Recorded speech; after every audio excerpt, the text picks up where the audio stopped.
आज के इस वीडियो लेक्चर में हम लोग फ्रिक्शन ग्रिप टाइप बोल्टिंग के बारे में पढ़ेंगे। ये high strength friction grip bolts होते हैं।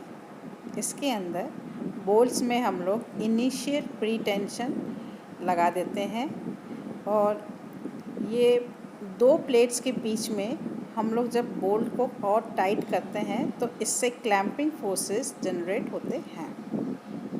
और ये जो क्लैंपिंग फोर्सेस होते हैं ये प्लेट्स को कंप्रेस करेंगे, जिससे बोल्ट्स में प्री टेंशन जनरेट होता है और जो फ्रिक्शनल रेजिस्टेंस दो प्लेट्स में जनरेट हो रहा है, ये स्लिप जो है बिटवीन द प्लेट सरफेस उसको रोकता है, उसको प्रिवेंट करता है, अपोज करेगा और इसी से लोड ट्रांसफ़र होता है।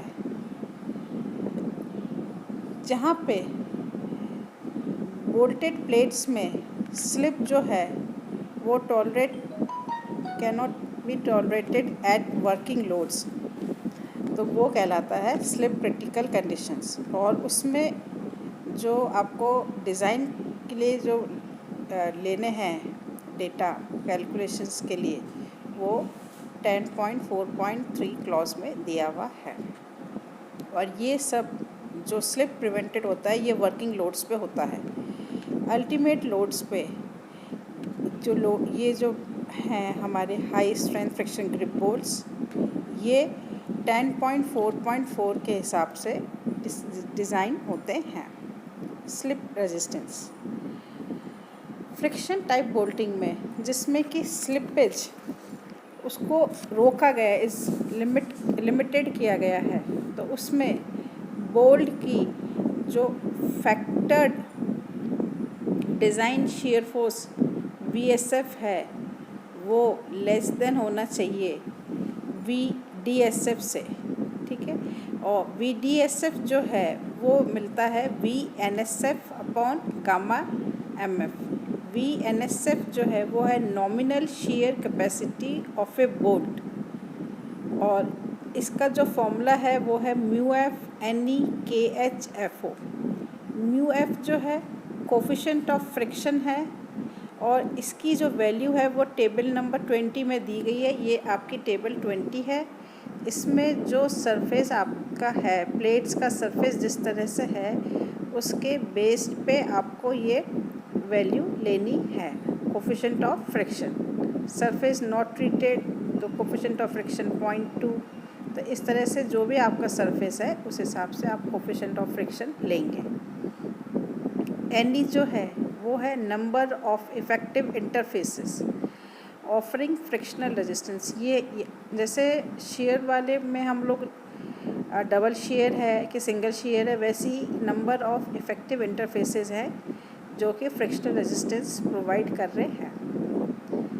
KH जो है वो 1 होता है जब फास्टनर्स जो हैं उनका इन क्लियरेंस होल्स में है। 0.85 है जब फास्टनर्स जो है वो ओवर साइज या शॉर्ट स्लोटेड होल्स में है और 0.7 है जब लॉन्ग स्लॉटेड होल्स में है, loaded parallel to the slot. ये फास्टनर्स किस तरह से आपने प्रोवाइड किए हैं उसके ऊपर डिपेंड करेगा। गामा MF जो है 1.1 है अगर स्लिप रेजिस्टेंस आपने डिज़ाइन किया है सर्विस लोड पे। ये generally parallel based load bolts में होता है। और 1.25 स्लिप रेजिस्टेंस लेना है एट अल्टीमेट लोड। ये वेस्ट लोड में होता है, बोल्ट्स में होते हैं, जिनमें शैंक वेस्ट बोल्ट्स जो होते हैं उनमें जो स्लिप रेजिस्टेंस हम डिज़ाइन करते हैं ये अल्टीमेट लोड तक करते हैं। FO जो है वो है मिनिमम बोल्ट टेंशन, जिसको हम बोलते हैं प्रूफ लोड एट इंस्टॉलेशन। जब हम उसको बोल्ट को लगा रहे थे तो हम उसको इंस्टॉलेशन के टाइम पे हम उसको एक्स्ट्रा टाइटनिंग करते हैं, तो उससे जो बोल्ट में प्रूफ लोड आता है दैट इज़ FO। और इसकी जो वैल्यू है वो होती है ANBFO। ये लोड है तो stress into area will give you the proof load. ANB जो है वो net area of the bolt है एट थ्रेड्स और net area of the bolt at thread निकालने के लिए जो फॉर्मूला आपको यूज़ करना है वो है 0.78 ऑफ टोटल एरिया, और FO जो है वो है प्रूफ स्ट्रेस 0.7 FUB। VN जो है may be evaluated at a service load और अल्टीमेट लोड, इन दोनों में से किसी भी लोड पे आप कर सकते हैं यूजिंग पार्शियल सेफ्टी फैक्टर, जिसे गामा MF दिया हुआ है। और ये आपको देखना है कि जो स्लिप रेजिस्टेंस है वो सर्विस लोड पे आ रहा है कि अल्टीमेट लोड पे आ रहा है। लॉन्ग जॉइंट्स के लिए अगर जॉइंट लॉन्ग है तो उसके लिए जो आपको क्लॉज लेना है वो है 10.3.3.1, वो वाला आपको क्लॉज इसमें लेना है। ये हमने बेयरिंग टाइप बोल्ट्स में देखा था कि अगर length of the joint LJ वो 15 टाइम्स D से ज़्यादा है, एक्सीड कर रहा है, 15D, और D जो है nominal dia of the fastener है, तो बीटा LJ जो है वो रिडक्शन फैक्टर है, वो आपको अप्लाई करना पड़ता है। तो ये उस केस में है। फिर है कैपेसिटी आफ्टर स्लिपिंग। अगर स्लिपेज हो जाता है, अगर फ्रिक्शन ग्रिप बोल्ट पे आपने लोड ज़्यादा लगा दिया है और उसके बाद उसमें स्लिपेज हो जाता है, तब क्या होगा? When friction type bolts are designed not to slip only under service load, service load तक ही हम लोग डिज़ाइन करते हैं।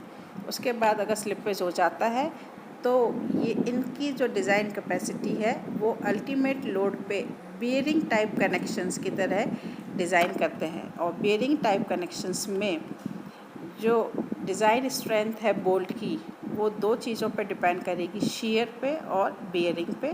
तो उन दोनों के हिसाब से आपको बोल्ट को डिज़ाइन करना है। फिर है टेंशन रेजिस्टेंस। जो फ्रिक्शन बोल्ट्स हैं उनके ऊपर अगर फैक्टर टेंशन फोर्स लग रहा है तो उनको ये कंडीशन सेटिस्फाई करनी चाहिए।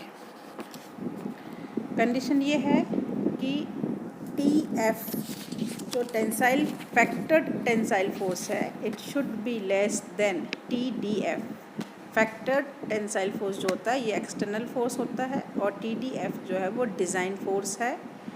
और ये जो है डिज़ाइन फोर्स ये TNF अपॉन गामा MF से मिलता है। TNF जो है वो है nominal tensile strength of the friction bolt, और इसका जो फॉर्मूला है वो है 0.9 FUB AN, it should be less than FYB ASB gamma MF upon gamma M। FUB जो है वो है ultimate tensile strength of the bolt. AN जो है वो नेट टेंसाइल स्ट्रेस एरिया है, और इसका फॉर्मूला जो है 0.7 times the total area of the bolt से आप निकालते हैं। ASB जो है वो shank area of the bolt है, और गामा MF जो है वो है पार्शियल सेफ्टी फैक्टर है। इसी के बेस पे एक न्यूमेरिकल है। इस न्यूमेरिकल में एक इंडियन स्टैंडर्ड एंगल सेक्शन है 100 mm into 100 mm into 10 mm, और इस पे एक फैक्टर्ड फोर्स लग रहा है 100 किलोन्यूटन का, और इसको ज्वाइन करना है 12 mm थिक गज़ट प्लेट्स। आपको डिज़ाइन करना है बोल्टेड जॉइंट जब slippage when no slip is permitted, slippage is not allowed, and when slip is permitted, steel की जो ग्रेड है वो है Fe410। तो जो HSFG का जो डेटा हमको दिया हुआ है, हमने ये ले लिया है कि हम 8.8S ग्रेड का HSFG बोल्ट लगाएंगे, और इसका डाया है 16 mm। तो FUB जो है अल्टीमेट बोल्ट की जो स्ट्रेंथ है टेंसाइल स्ट्रेंथ वो 800 न्यूटन पर mm² है। Net area of the bolt आपको निकालना पता है 0.78 इंटू π/4 t² से।